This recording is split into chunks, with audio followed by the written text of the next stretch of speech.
Yo, this is Trav with Trav Sports Bag, and I'm back at it again today with you, and we're getting into some sports. Once again, it's not a boxing show, and you know that because you might have seen the thumbnail. And if you saw that thumbnail, you know what it's all about. The great Jim Brown has left us. We're talking about football today. So you see Bias over there. He's usually here when we're talking boxing, but he's also here when we're talking basketball. We have some diversity. We're going to talk some football today. The great Jim Brown has left the building, one of the greatest running backs, if not the greatest running backs, one of the greatest football players ever in the NFL's history, probably one of the greatest athletes ever, considering all the sports that he's played also in history. You're in the Midwest, a Chicago area person, the Cleveland Browns Midwestern team. What are your opinions on this one?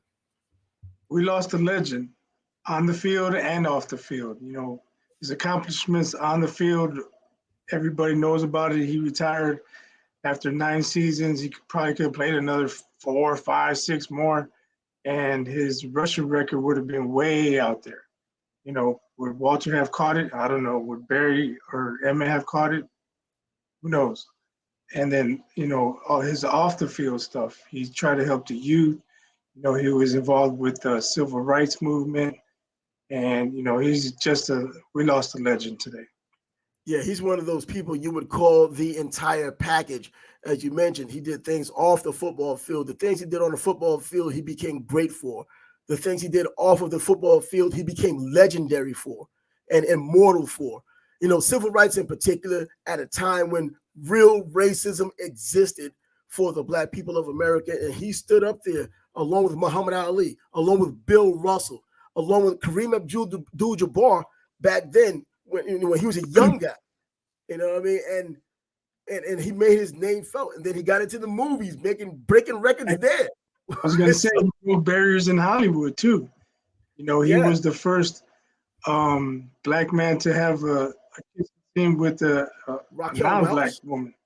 Yeah. Mm-hmm. And with that one.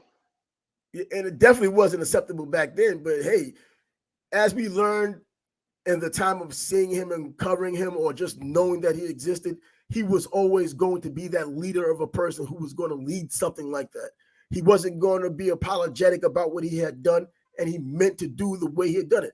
As pro-Black as they possibly could, he still was able to reach over Raquel Welch, I believe, a white woman. People did not like it, and he faced it in the eye, stared it in the eye, and just still did what he wanted it to do. And he set the record for that, moving things forward from then on. But as a player, but we know him as a player. I think he did even more as a civil rights leader outside of football, but as a player. But come on, the things he did, averaging over 5 yards a carry for a career. I mean, Barry Sanders is at 5 yards. He was 5.2 yards as a fullback when they were true fullbacks. And isn't he the only one to average 100 yards per game also? I believe if it's not only him, there's only like one other guy. Yeah. Yeah, and back then there were fewer games to play as well too, and he was still getting it. Playing 12-game seasons. Yeah, 12-game seasons. 16 games. That's another 800 yards probably. Man, and he had the 16 games just a couple of seasons ago. Now it's 17 games, so we'll have records broken and whatnot. But the way he broke those records, I remember he would talk about when he would get tackled, he would play the psychological games with the teams that he was playing against. He would get up slowly to make them think that he hurt them, and they thought they did, and then the next play he's coming back at him full speed, and it just wore him down. Yeah, I don't know if people talk about it, but he was a very intelligent man. Oh, like you on the football field, that example right there proves it. A lot of players don't think like that. They're either are hurt and they get up slow for real, or they get up quick, and they're not trying to send a false message to the other team, so he was just ahead of his time. Oh, way ahead of his time. And in terms of his intelligence, you could hear when he had spoken, he was very deliberate and very thoughtful with what he said. So when he said something, I don't ever remember a time when he said, you misunderstood what I said. He said what he said, and he stood by what he said. If you took it the wrong way, that was a you problem, not his problem. Right, yeah. I can't recall that happening either. you know, as a young person, I've done a lot of dumb things. I know a lot of us have. There was years ago being a big time Muhammad Ali fan. I met Joe Frazier at Trump Castle back in 1990, and he offered his hand to me to shake my hand, and I didn't shake his hand because I'm an Ali fan. I was 18 at the time. And of course, looking back on it, one of the dumber things. Well, in this case, there was sports radio in New York, and he was on. And I wasn't really fond of him back then as a kid for some reason. I don't know. And he was on the radio, and the host had him on. He introduced him, and I said hi to the host and deliberately didn't say anything to Jim Brown. He didn't say anything about it. I don't think he didn't pay attention to me. But I was like, you look back at those things like, God, are you crazy, man? But I was like dumb, and if girls can use that excuse, I was young and dumb, I can use it too. You know what I mean? But either way, man, a legendary guy. And as I've gotten older, obviously, even before now, way before now, I realized what he meant, not just to sports, but to just overall society and the things he led from the front with.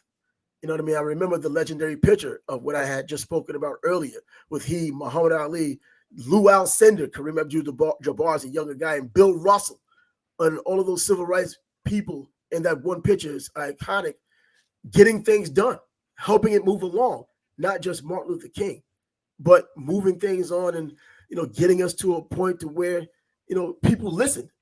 And I guess they felt they had to listen. Yeah, he showed tremendous leadership. He put himself out there when he didn't have to. He cared for what he was doing, obviously, and I'm sure he was willing to die for it. He put himself out there when he didn't have to, and those were dangerous times back then. But he had the balls to still do it. Yeah, and it makes me look at even more what's going on right now. And what's going on right now when everyone is calling everything racist and this and that and all of the other, and it's nothing like it once was. They talk today as if there wasn't any progress made based on what he had done, what MLK have done, and other civil rights leaders have done in the past. They make it seem as if it's still the same. And it's not more, the more things change, the more they stay the same. Things have changed.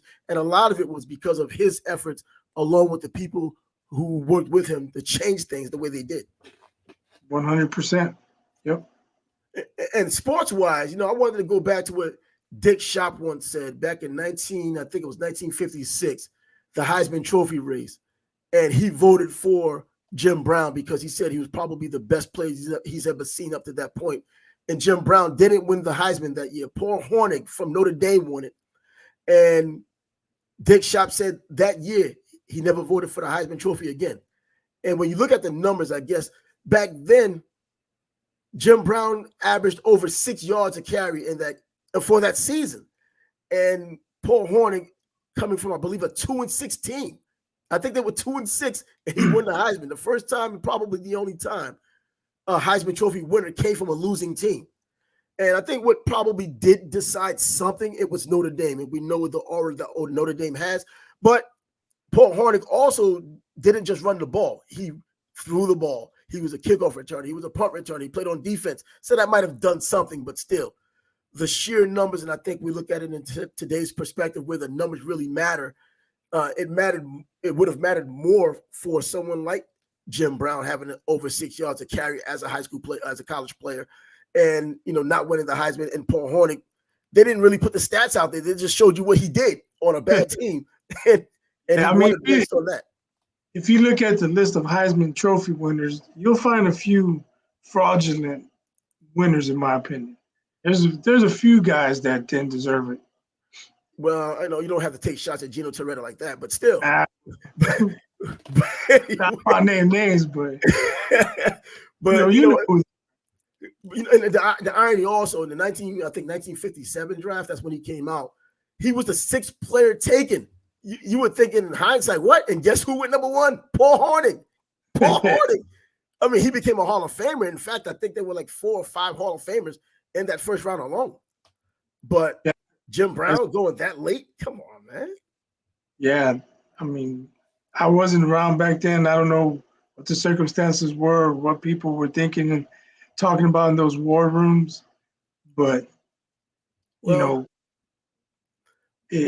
back then, I believe back then, I believe the element was really there. There was a racial element. So I'm not just throwing out there to use the racial card or the race card.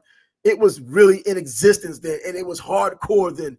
And they probably would tell you to your face why they didn't take you if their actions didn't already prove why they didn't take you. But he turned out to be who he turned out to be. You know what I mean? He led the league in scoring. He got a championship out of it, led the league so many times in rushing yards and led the league in rushing just until the day he retired. You know, he was just an awesome player on the football field. And we didn't even talk about him playing lacrosse, part of his athleticism. Syracuse. Yes, Syracuse. And Dick Shop saying he's like, they gave this guy a stick. Are you kidding? He let this big dude run around with a stick. And to this day, I still heard about how he was called the greatest lacrosse player ever. Not like I keep up with it like that. I mean, my daughter did play some lacrosse, but men's lacrosse is different. And even back then, even more so. And just when I've heard it talked about, there's not a great lacrosse following in the U.S., but when they talk about Jim Brown playing lacrosse, he was at another level. Like, yes, he was like Wayne Gretzky on ice on lacrosse. Exactly. I mean, people were afraid of him, man. He was imposing. He was big for back then. I mean, he would be a pretty big running back today. Yeah, 6'2". Yeah, 6'2", 232. And I hear how people say, you know what, he played against smaller players back then, which he did. But you know what, just look at Bo Jackson and what Bo Jackson had done in the little time he had done it. He was a bigger back and a ridiculously faster back. These same bigger guys that they were playing when he was playing, Bo was doing a lot of the same things. Right. So yeah, Joe, I mean, playing now, DBs don't even wear knee pads and stuff anymore. Please, he'd run him over. Exactly. In the NFL, I always say that these guys, regardless of how small, they're still going to come after you. You know what I mean? Because they do have the heart and the athleticism. They do come after you. But if you keep bringing it to them, like Mike Harden did, I think, from the Denver Broncos against Bo Jackson, game over. You know what I mean? Or even a guy like a Steve Atwater hitting a Christian Okoye, not afraid to hit him because it's the NFL. Guys are going to hit you. Right. But what Bo did to Bosworth, after that, it was like Bosworth just fell off a cliff. Yeah. But up to that point, people thought he was still going to develop into a really good linebacker. It just didn't happen. Development. That was it. It stopped growing. That was it for him. Once Bo got it in there. He probably had to get off the juice too. Yeah, that too. He was doing that since college. But Jim Brown, what more can you say about a great player, a great man, a great person? I don't know. Everyone had their problems. It's just that we know more about his because he's a public figure. But great person, great man, great athlete, and a great loss now that he's gone. Right. I mean, there aren't enough superlatives to give that man. Mm-hmm. You really can't put it in words. You can say he was amazing. He was stupendous. I mean, they all apply. If I gave 7 examples of how great he was, you could come up with probably 7 more words to describe. And not to mention playing in any given Sunday. Even then, he was a bigger, stronger dude. I mean, he was always just strong looking. And I knew there would be a time, if we lived long enough, that he probably wasn't going to be any longer. But more than a legacy was left behind now that he is gone. Not just films, but things that he had done, deeds, things that people can follow. What was that? The American thing that he made when he brought the gangs together out there in Los Angeles. He would sit with the gang members. Gang members would come to his house unannounced. And this was a guy who did not have the gated community like a lot of these people talk about now with the big money. He would let these gang members. He'd walk his children and yours and my children to school if he wanted to. Without thinking twice. And he meant what he said. He led by example, and he proved and showed and proved what he was about on several occasions. I mean, gang members, the hardest dudes on the street in LA, respected this man. And now he's gone. You know what I mean? And I didn't hear about him being sick. Maybe he was, but he was 87 years old. So, you know what? As a black man, we don't get that old these days. I mean, things have gotten better, but we don't get that old, especially with the life he's lived of playing the football and living just the civil rights movement, living in that stressful time period. You don't expect 87 years, and he did it. Right. So But like you mentioned, I didn't hear of him having any ailments or having a disease. Hopefully he went peacefully, of natural causes. yeah, and I think he's going to get what he deserves once everyone comes together and decide to honor him. The numbers on the patches of every player this upcoming season, not just the Cleveland Browns. I mean, he meant that much to the NFL. I wouldn't be surprised if another sport would probably rock his number or at least give him some type of recognition. I mean, he meant a lot to a lot of Oh, people. yeah, you're right. That And could happen. yeah, I mean, they would be good to do it, but regardless, whether they honor him or not, they are. He did what he did, and what he did stands the test of time, and it will continue. Definitely, definitely. He'll be remembered for a long time. Things he did will be remembered for a long time. I just hope that these kids today, these athletes that are existing right now, the athletes that will come later on, I hope they can at least know what he did and what he meant, even off the field, even if they just remember what happened on the field. Because I remember hearing, I think it was Dabo Swinney for Clemson, the head coach, was talking about how he was talking about Jim Brown and his players were clueless. And I'm like, it's almost embarrassing, man. Clueless. Yeah, no. If you don't know about his civil rights, at least know about his football. you know, you know, Right. and that was the case. Too bad Jim Brown couldn't have John Moran over to his house and talk some sense. You know what? He'd have done a better job than what John's father apparently hadn't done. I don't want to go at his father like that, man, but this guy is doing it way too consistently. This isn't a story of not having a father in the household. This is one of those guys who had the mother and father, and he's still just going awry. And I think someone as strong as Jim Brown, with kids who weren't his, followed his lead. So I'm thinking that someone in his household or someone under his mentorship would do the same or would feel the pressure to do the same. I mean, you don't want to disappoint somebody like that. There's a void now. Who's going to step into that role that he had. Even though he hasn't been extremely active as he's been because he's gotten older, you always knew that he was there. I mean, when the Cleveland Cavaliers won their championship, Jim Brown was there. You know what I mean? Right. At the parade. He's still honored by that city. He's honored by those people who still remember, that Cleveland hadn't won anything since he was there. And now he's gone. I mean, so I just wanted to give this opportunity for at least you and I to speak on the great Jim Brown. Who's the greatest running back? Who isn't, man? Barry Sanders is my guy, but I know that Jim Brown is the guy. You know what I mean? He's the guy. Sweetness is your guy. And it was about Sweetness going after the record. It was Franco Harris first. Sweetness got it. And then Emmett came. I was not a Franco fan. What, Franco Harris fan? No, I was not. No, I didn't like Franco. But I remember it's one of my favorite quotes. Because Jim Brown was kind of dissing Franco, and Franco try to challenge him to a 40-yard dash or something. Jim Brown said, "Why would I waste my time? He'd run out of bounds before he got to the 40-yard." You know what? I think I remember that because as big as Franco Harris was, that dude went out of bounds, man. He didn't take on the hit as much as he probably should have. But yeah, that's a hell of a quote, though. I mean, look who was coming from, though. I mean, only another great guy can say something like that about another fellow Hall of Fame. I mean, we can't say it without nobody called him out on ourselves. Nobody called him out on it. People were just like, "Yeah, Franco does run out of bounds." Yeah, you're right, man. Another part of that astute brain that Jim Brown had, and he will be missed. And he left a legacy. And I hope this is not the end of people talking about Jim Brown. It shouldn't be. Because I haven't heard a lot of people continuously talking about Walter Payton once he left the way he did. And he left younger, so you would expect people to talk about him more. I hope it doesn't just end kind of flat for Jim Brown once he's gone and it's just a Cleveland thing. No, it should still be at least an NFL thing or even a college football thing. And one more point.